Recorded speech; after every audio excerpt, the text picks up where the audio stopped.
মুসলমানদের আগমন হচ্ছে, মুসলমানরা কয়েকভাবে এখানে আগমন করছে। মুসলমানদের সাথে ইউসুফ আলাইহিস সালামের সময় থেকে মুসলমানদের সাথে বাংলাদেশের বাণিজ্যের যোগাযোগ, এবং এই বাণিজ্যটা কিভাবে হইতো, তারা চীনে যাওয়া খুব কঠিন, চীনে যাইতে হয় মালাক্কা প্রণালী হয়ে, এদিক দিয়ে ঘুরে চীনে যাইতে হয়। এই চট্টগ্রাম বন্দর বা এই এলাকার নারায়ণগঞ্জ দিয়ে তারা ঢুকতো, মেঘনা নদীর মোহনা দিয়ে ঢুকতো, মেঘনা নদীর মোহনা দিয়ে ঢুকে আস্তে আস্তে আস্তে আস্তে ব্রহ্মপুত্র পর্যন্ত চলে যেত। ব্রহ্মপুত্র হয়ে তারা একটা হলো তারা চীনে যেত, এবং ধারণা করা হয় যে হযরত আবু ওয়াক্কাস যিনি সাহাবী, উনি এই রাস্তা দিয়ে চীনে গেছে। যার কারণে আপনারা যেটা দেখতে পাবেন সেটা হচ্ছে লালমনিরহাটে আপনি সাহাবী মসজিদ পাবেন, কারণ এই এলাকা দিয়ে তারা সেই সময় বাণিজ্যে যেত। এই জন্য লালমনিরহাট ব্রহ্মপুত্রের পাশে ওইখানে আপনি সাহাবী মসজিদ পাবেন, যেখানে হিজরি 69 সন লেখা আছে, এবং এই শিলালিপিটা রংপুরের তাজহাট জমিদার বাড়িতে এটা এখন সংরক্ষিত আছে।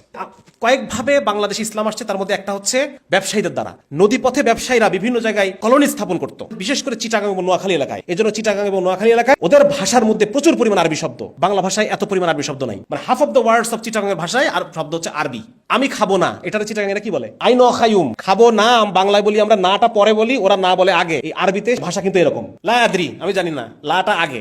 এরপর হচ্ছে পাহাড়পুর, নওগাঁর পাহাড়পুরে আব্বাসী আমলের মুদ্রা পাওয়া গেছে। এগুলো থেকে প্রমাণ হয় যে মোট কথা ব্যবসায়ীরা সেই সময় মুসলিম কমিউনিটি তৈরি করছে নদীর পারে পারে বিভিন্ন জায়গায়, যার কারণে আগে থেকেই বাংলাদেশি মুসলমানরা ছিল। 2 নাম্বার, তবলিগরা এই বিভিন্ন দেশে দেশে যায় না, জানেন তো, বিদেশের জামাত গিয়ে কোথায় যায়, ওই এলাকায় যে মুসলমান কমিউনিটি থাকে, তো স্বাভাবিকভাবে দায়ীরা ওই এলাকার মুসলমানদের কাছে আগে যাবে, ঠিক না? তো ওই রকম সুফিরা যারা আসতেন, যেহেতু এই এলাকায় একটা এক্সিস্টিং বিশাল বড় একটা মুসলিম কমিউনিটি জায়গায় জায়গায় ছিল, সেই কারণে সুফিরা মোটামুটি নবম শতক থেকেই তারা এখানে, বখতিয়ার খলজি আসার 200-300 বছর আগে থেকেই সুফিরা এখানে আসা শুরু করছে। বখতিয়ার খলজি আসছে 1204 সালে, আর এর আগেই 200-300 বছর ধরে এই সুফিরা বাংলাদেশের বিভিন্ন জায়গায় জায়গায় মেহনত করছেন। আমাদের যে ব্লাড, এখন আমরা যে বাংলাদেশি, আমরা যে মানুষরা আছি, আমাদের যে ব্লাড, এই ব্লাডের মধ্যে কারা কারা আছে? প্রথম কথা হচ্ছে যারা অনার্য অহিন্দু জনগোষ্ঠী, সেই মানুষগুলো আমাদের পূর্বপুরুষ, ঠিক। 2 নাম্বার হচ্ছে নিম্ন বর্গের হিন্দুরা আছে, যারা ব্রাহ্মণদের হাতে জাতপাত এগুলোর কারণে যারা নির্যাতিত নিপীড়িত, তারা আছে। 3 নাম্বার হচ্ছে যারা নিপীড়িত বৌদ্ধ, আমরা কেবলই দেখলাম যে বৌদ্ধরা পালায় চলে গেছে তিব্বতে, সেই বৌদ্ধ জনগোষ্ঠী আছে যারা হিন্দুদের হাত থেকে বাঁচার জন্য ইসলাম ধর্ম গ্রহণ করছে। এটাকে বলা হয় সোশ্যাল লিবারেশন থিওরি। কয়েকটা থিওরি আছে এলাকার মানুষ মুসলমান হওয়ার পিছনে,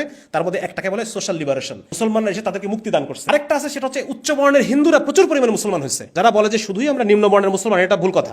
নিম্ন বর্ণের হিন্দু না, বরং উচ্চ বর্ণের হিন্দুরা প্রচুর মুসলমান। কেন মুসলমান হয়েছে? কারণ হচ্ছে যখন মুসলমান শাসন, যখন মুসলমান রাজাদের নবাবী আমল, সুলতানি আমল, সেই সময় একটা সফট প্রেসার কাজ করে। কি কাজ করে? উচ্চ পদে যাওয়ার একটা ইচ্ছা কাজ করে, রাজার সুদৃষ্টি পাওয়ার একটা ইচ্ছা কাজ করে, যার কারণে এই সফট প্রেসারের কারণে প্রচুর পরিমাণে উচ্চ বর্ণের হিন্দুও তারা ইসলাম ধর্ম গ্রহণ করেছে।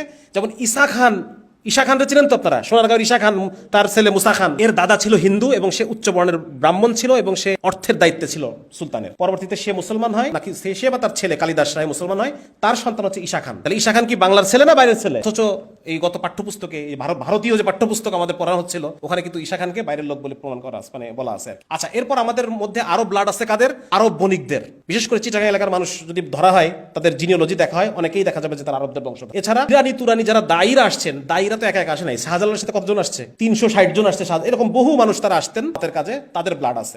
এছাড়াও যারা তুর্কি এবং পার্সি সেনাদল, যারা খলজি আমাদেরকে শাসন করছে, নবাবী সুলতানি শাসন করছে, তাদের যে সৈন্যরা ছিল, লাখ লাখ সৈন্য ছিল। একজন খ্রিস্টান পাদ্রী আমাদেরকে রিপোর্ট দিচ্ছে যে সে যখন গৌর এলাকার পাশ দিয়ে গেছে, সেখানে 2 লক্ষ মুসলমান সৈন্য ছিল। সেই সৈন্যরা কি এদেশ থেকে চলে গেছে না? এই দেশে বিয়ে শাদী করছে, এই দেশে বাচ্চা কাচ্চা পয়দা করছে, তাদের ব্লাড আমাদের মধ্যে আছে।